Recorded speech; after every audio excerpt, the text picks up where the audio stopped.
Bien, estamos acá con una joyita bien especial. Se trata de este lindo XTS 3000 de Motorola. Este es un equipo de modo análogo digital y tracking. Está su caja. La verdad se ve muy bien terminado. ¿Qué es lo que vamos a hacer? Vamos a ver si el muchacho este es capaz. Podría requerir alguna actualización adicional, pero esa actualización solamente puede ser válida si es que tenemos la unidad de seguridad que está puesta aquí abajo. Bien, vamos a inspeccionar un poquito más. Bien, como decía, aquí estamos frente a este muy bonito equipo Astro. Ya está desarmado y lo he sobrepuesto acá de manera de poder ver la ubicación de cada uno de los componentes. Es sumamente relevante en este equipo el reconocimiento de los equipos, de las tarjetas y de los módulos que contienen, porque eso nos va a dar la pauta, digamos, del uso del equipo. Lo que estamos viendo aquí es la unidad de control. Aquí está la CPU principal del equipo. Consta de dos microprocesadores, dispositivos de memoria absolutamente propios, un poder de procesamiento bastante elaborado para un equipo de radiocomunicaciones, pero con una cualidad más bien dicho bastante interesante. Este software que reside acá, este firmware, no está destinado como en la mayoría de los equipos de radio aficionados al uso de la interfaz de usuario. En este caso, la CPU de este equipo más está relacionada con el control ahora del equipo mismo, de los módulos internos que este equipo va a tener y del protocolo ahora de comunicaciones. Cómo se va a comunicar este equipo con su central, con otro móvil, con otro portátil, en fin. Qué registro va a dejar y todo eso. Aquí obviamente está todo lo que es la etapa de radiofrecuencia, tanto en recepción o en transmisión. La etapa final obviamente está aquí, está debidamente blindada y ocupa las dos capas del board. Pero en rigor esto no es lo más distintivo de este equipo. Lo más distintivo está aquí, en estas dos etapas. Este es el corazón del equipo, lo más relevante dentro de toda la línea Motorola. Y vamos a sacar la unidad que tenemos aquí. Y aquí abajo viene la segunda unidad. Estas dos trabajan de manera análoga. Vamos a ir a ver qué es lo que hace. Este es un equipo orientado a tal vez top of the line de Motorola. Es un equipo orientado a comunicaciones comerciales, ¿cómo llamarlo?, de instituciones, que tienen una característica y una demanda fundamental: tienen que ser privadas. Para ello, entonces, se usan varios esquemas. Primero que nada, el equipo es análogo o es digital.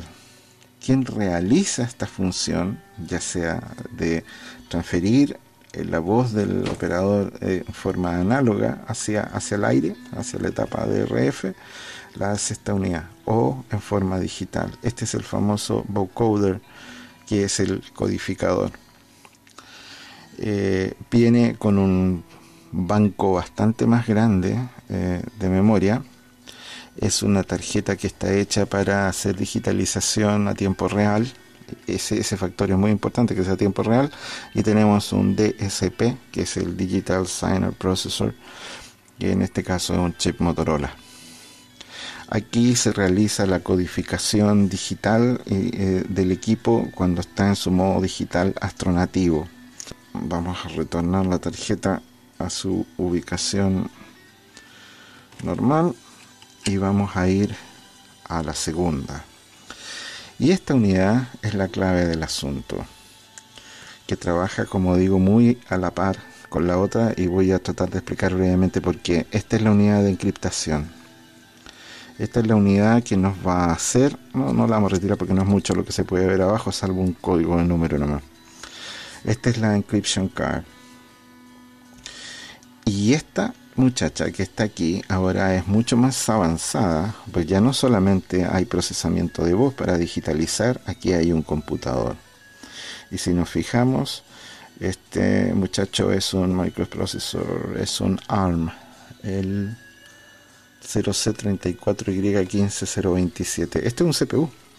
El ARM es un chip utilizado por diversos dispositivos, PAM, tablets, unidades de juego, en fin, para muestra un botón. Esta calculadora, que es por muchos, me incluyo, considerada como una de las obras de arte de cálculo de gran nivel, usa un microprocesador ARM, el mismo procesador que utiliza la unidad de cripto del XTS, teniendo esta una cantidad de funciones y siendo prácticamente una computadora de cálculo matemático. Aquí, por ejemplo, vemos el efecto de un resorte sobre una masa. Podemos ver las funciones, las variables aplicadas, en fin. Si ustedes se fijan, es más que una calculadora normal. Eso es para refrendar el tremendo poder que hay acá. Y esta unidad es la que nos va a determinar para qué uso práctico puede tener este equipo. Y aquí es donde vienen los infortunios. Bien, esta unidad, que es la unidad de encriptación, esta es una 010-5956 versión 67. Podríamos decir que es un clon de una de las tarjetas más modernas y más evolucionadas en el mundo de la comunicación privada o comunicación segura hecha por Motorola. Pero esta está truncada a un solo esquema de encriptación de datos, que particularmente es el DES-XL y DES-OFB. Pero si revisa uno los manuales de partes del modelo de Motorola, el manual especifica claramente que no es UCM, es una EMC. El modelo USM original es la NTN 9121, y ahí estaríamos hablando de algo muy muy interesante. ¿Cómo pudiéramos explicar brevemente qué es lo que es la encriptación? La encriptación es un medio matemático por el cual yo puedo codificar un mensaje, ya sea escrito o hablado. Un lenguaje, un sistema numérico es un código también, solo que no es hablado. A lo mejor en un lenguaje es hablado, pero en el concepto matemático podríamos, de una forma muy vaga y muy somera, podríamos decir de la siguiente manera: yo puedo tener la voz. Hay que entender una cosa: la voz es una transmisión de información a través del tiempo. Hay una expresión y va variando en función al tiempo, ¿no es cierto? Es lo que yo estoy modulando. Podría yo decir de que hay un elemento numérico que podría de alguna manera representar lo que yo estoy diciendo, y lo vamos a hacer hasta ahí. Y este elemento es una serie de términos que tienen una secuencia determinada también en el tiempo. Aquí es una codificación numérica arábiga básica, por lo tanto es re fácil entender que después del 1 viene el 2, que después del 3 viene el 4, que después del 5 viene el 6, en fin. Y esto se podría a lo mejor expresar matemáticamente, que si yo tengo el octavo término de esta serie, decir que es igual al séptimo término de la serie más 1. Así, el número 8 es igual al 7 más 1. ¿No es cierto? Eso en gran medida. Y significa que esta secuencia yo la puedo representar en una fórmula matemática.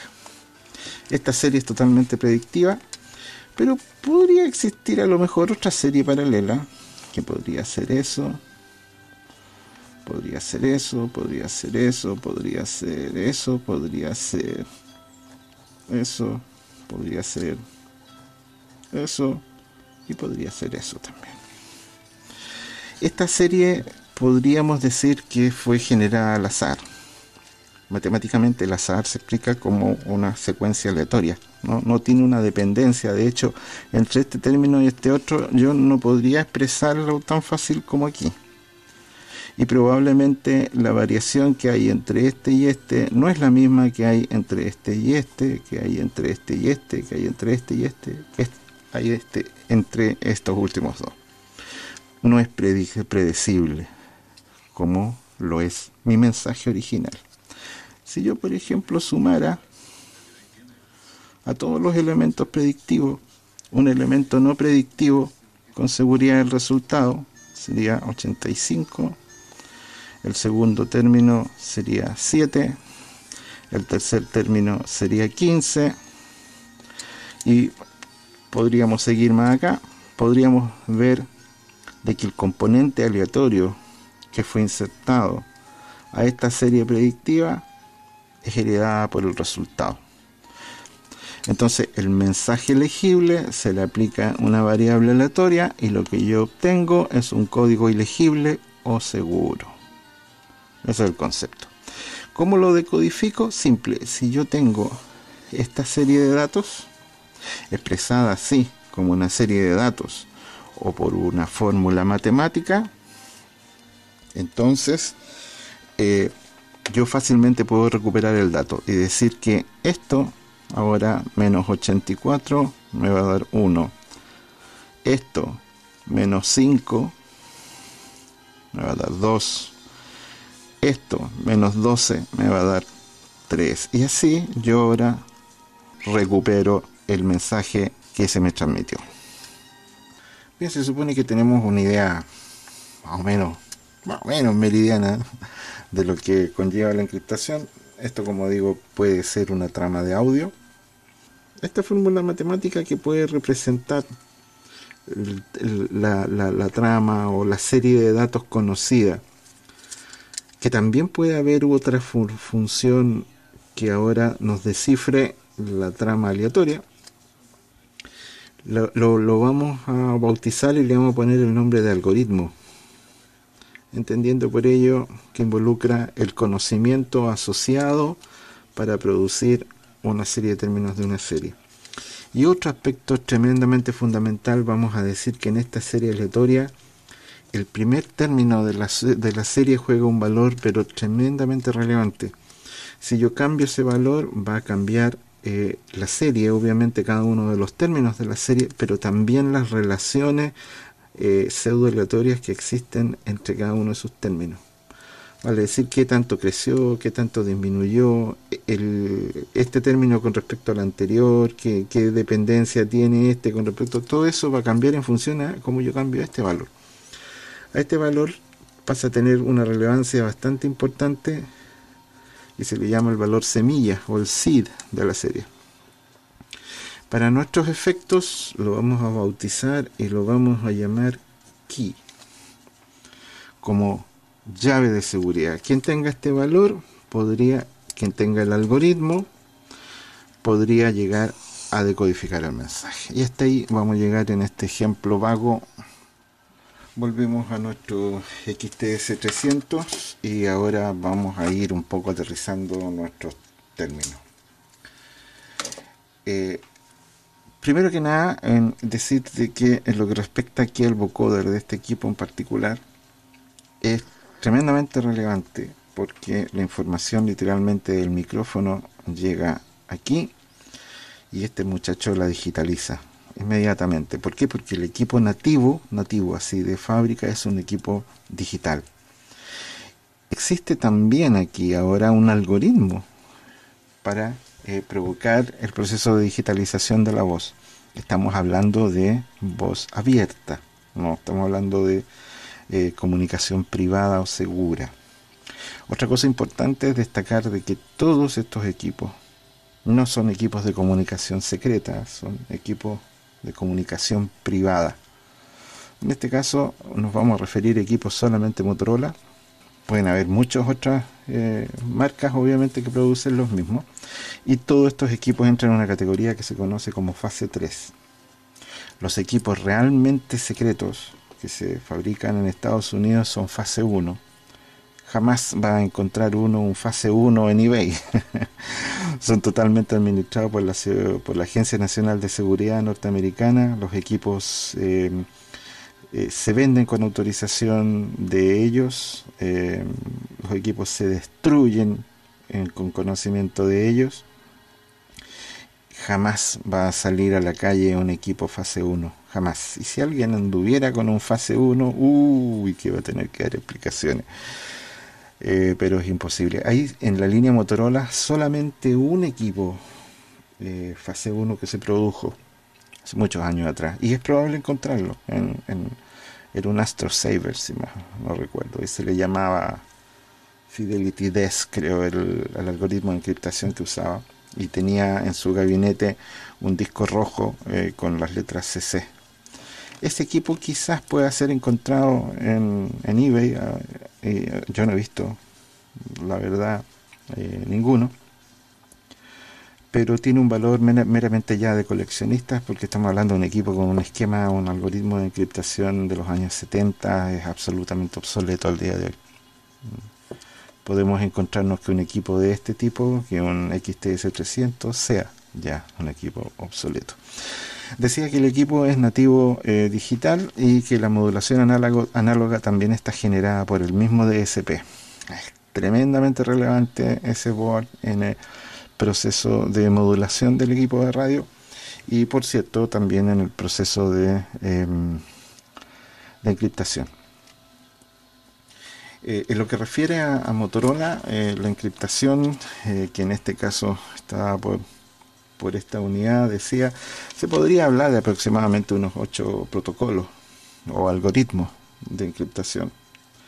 El DES, el DSXL, antes de eso el DBP, el DBPXL, DSOFB, DBIXL, ADP y ahora último el más conocido AES-256, antes de llegar a una evolución mucho más avanzada incluso que ese. Es el sistema que fue acogido por APCO. Todos estos estándares son además abiertos. Todo esto de lo que yo estoy hablando se encuentra en la web, existen tutoriales, están en las universidades, qué sé yo. DBP y DES fueron acogidos por el NIST, ¿cuánto era? National Institute of Standards and Technology en Estados Unidos, y cada uno de los acuerdos con respecto a los algoritmos usados se les llamó los FIPS, y uno los encuentra por el número del FIPS y ahí va a estar en la descripción del proyecto del protocolo. DBI, ADP, si no me equivoco, están definidos por el NBS, el National Bureau of Standards. También es un proyecto abierto, y obviamente APCO, que acogió la encriptación AES y el esquema P25 de modulación que pueden transmitir estos equipos. También es otro esquema tremendamente abierto, el famoso Project 25. Así que de esta información hay, pero de lo que no hay es información de Motorola. De esos 8 protocolos, esta tarjeta, que lamentablemente es tremendamente limitante, solamente ofrece DES-XL, DES-OFB. La extensión XL es una mejora del protocolo DES original hecha por Motorola. El esquema de datos tenía una cosa que se llama CFB, Ciphering Feedback. Entonces quería decir de que de un paquete de datos, de un esquema de datos anterior, se tomaba un elemento que servía de llave, de key a la encriptación del próximo paquete. Por lo tanto, si la estación se encendía a mitad de la trama de datos, sencillamente no se entendía nada, tenía que repetirse la trama de nuevo para que tomara el orden y la secuencia completa, y ahí se podía escuchar. Y lo otro, un fenómeno que se sigue dando, que no está documentado tampoco por Motorola, pero que en la práctica se sigue dando, y yo creo que tiene una explicación simple. Es el hecho de que una señal encriptada en términos de distancia tiene un rango efectivo de cobertura menor a una señal abierta. Y eso podría ser debido a que en la definición o en la aplicación del algoritmo de encriptación juega un rol importante el tiempo. El tiempo. Entonces, en la medida que yo me alejo, el proceso de encriptación va a generar una rotación de fase, un atraso en la transmisión del mensaje, que a cierta distancia puede ser tremendamente relevante para que ya no pueda ser desencriptada. Entonces, ese es un problema que todavía persiste y que en las nuevas unidades se supone que habría sido compensado. Yo francamente creo que no ha sido compensado y es por eso que la mayoría de los departamentos de policía norteamericanos usan enlaces P25 abiertos, y eso ha permitido de que en el mercado se fabriquen estos receptores que son precisamente para sistemas abiertos, no para sistemas seguros encriptados. Allá ellos ocupan la seguridad de manera muy diferente a como lo ocupamos nosotros. Eh, Cuando ellos tienen que hablar algo privado, se pasan a modo encriptado. Cuando ya no tienen que volver a su trama o su tráfico normal, ellos vuelven a su trama P25 abierta. Y por eso existen estas cuestiones. Si no, francamente, no tendría ningún negocio fabricarlo. Para que Estados Unidos haya cogido eso, tiene que haber una razón, y de peso. Ahora bien, por cada esquema de encriptación, por cada algoritmo de encriptación que implemente Motorola en sus equipos, se requiere una tarjeta específica. Hasta que a partir del año 2003 se desarrolla la versión mucho más elaborada a que físicamente es idéntica y es lo que se denomina UCM. Esta es una EMC, quiere decir Encryption Management Module. Es un módulo encargado de la encriptación, mientras que la USM quiere decir Universal Ciphering Module. ¿Por qué universal? Y aquí es donde viene la cosa entretenida de este módulo y el gran secreto de Motorola, ¿no? Por eso este aparato es un microprocesador solamente, no es un DCP específico. Y lo que aquí vemos son los dispositivos de memoria. Es un pequeño computadorcito, esto como lo era la calculadora que yo mostré. Entonces el algoritmo de encriptación se inyecta acá, a este módulo. Se reprograma o se flashea, que es el término que uno ocupa normalmente. Y esa cualidad es también un elemento de seguridad tremendamente importante, porque en la unidad de flashing de la memoria de este computador está inserto en la misma tarjeta. O sea, yo podría darle la orden a esta tarjeta que se borre, por ejemplo, y la tarjeta se va a borrar. Y adiós, se fue la tarjeta. Entonces que hay muchos personajes que buscan escuchar noticias a través de estos aparatos, y la verdad, si se llegara incluso a contar con el módulo apropiado para escuchar las noticias, perfectamente le podrían cortar la luz, digamos. De hecho, así, y perder toda una inversión por un error de programación, simplemente, o porque lo detectaron. Y el equipo queda inutilizado en forma absolutamente remota, gracias al OTAR, On the Air Rekeying, se llama, que es la técnica de transmisión. Este equipo lamentablemente no puede entrar a una red actual P25 porque el EMC se lo impide. No siendo UCM, no va a poder adaptarse a los esquemas de LOTAR y a multikey y una serie de cosas más. Sería bien largo en realidad poder comentar cada uno de los algoritmos de cifrado, pero es una maravilla el sistema en términos generales.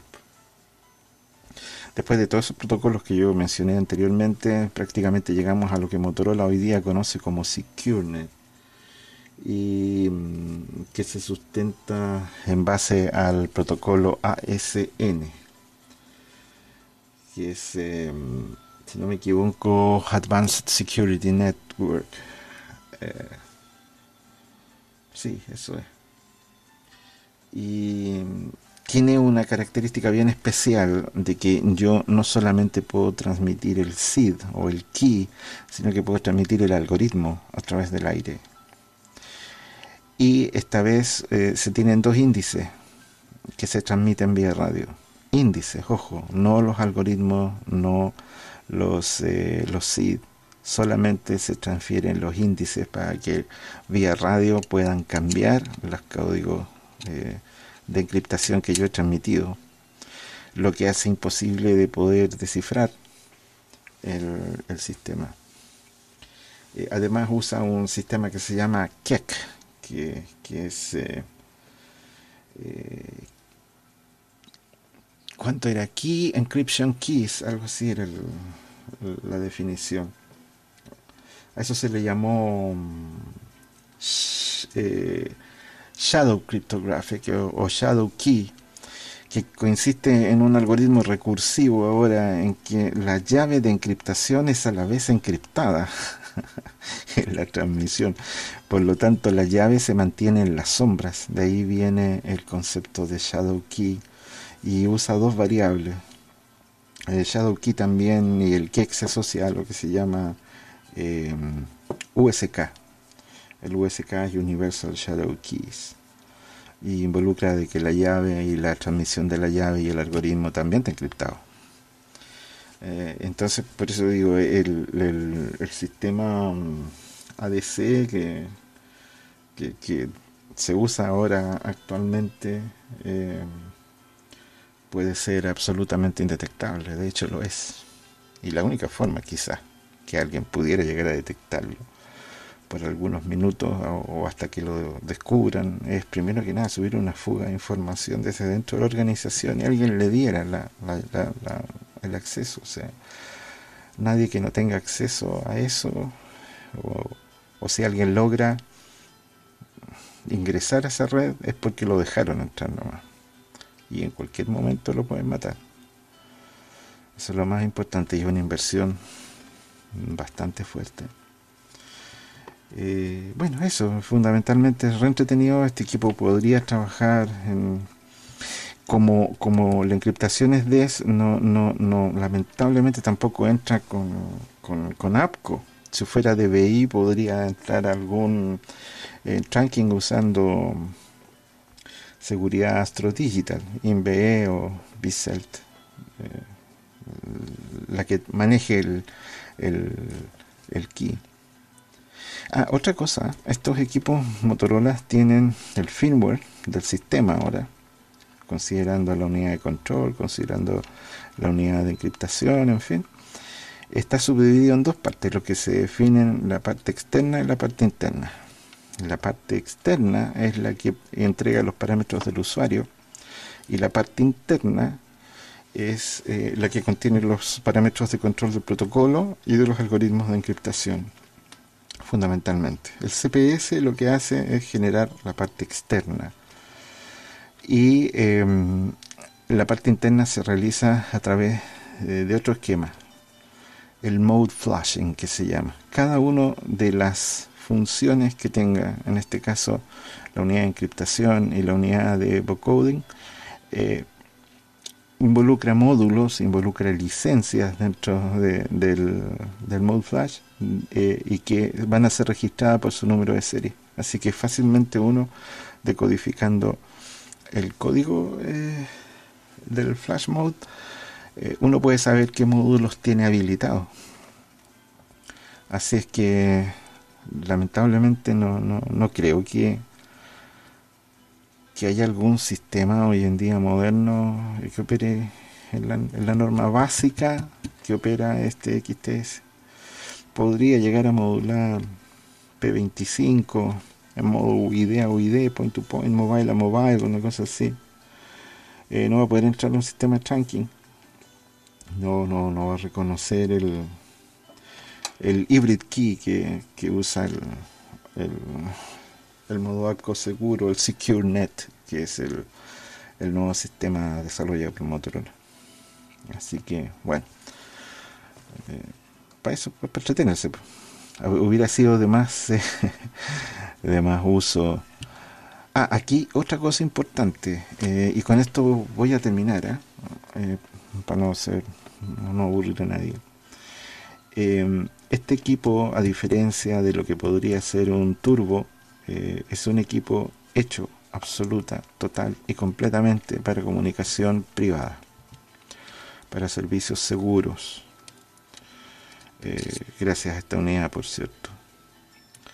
Eh, por ende, no es apto en sus versiones VHF para hacer uso por radioaficionados.